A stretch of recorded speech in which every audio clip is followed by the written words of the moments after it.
Kung naghahanap kayo ng murang homestay sa Sapa, Vietnam na may view ng monorail at mountain view, tara na sa D-Home Homestay. Nabook ko siya sa Klook sa halagang 45 Australian dollars or 1,900 Philippine peso. Make sure lang to book Superior with mountain view if you want this particular room. Self-check-in siya, kaya kailangan nyo i-message ang owner kung paano nyo ma-access ang room.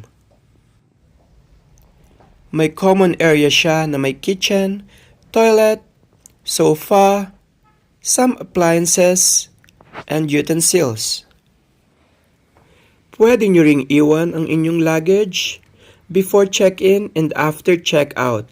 Make sure lang na may lock for safety. Ang downside lang nito, walang elevator. Kaya kung marami kayong gamit na mabigat o may kasama kayong senior na hirap ng umakyat sa hagdan, hindi siya advisable.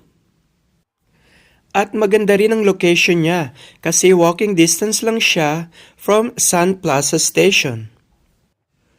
Nothing special about the place or the room to be honest. Pero kung naghahanap kayo ng walking distance lang sa Sapa Center, at of course may mountain view at monorail view, I still recommended it. Yun lang guys. Bye!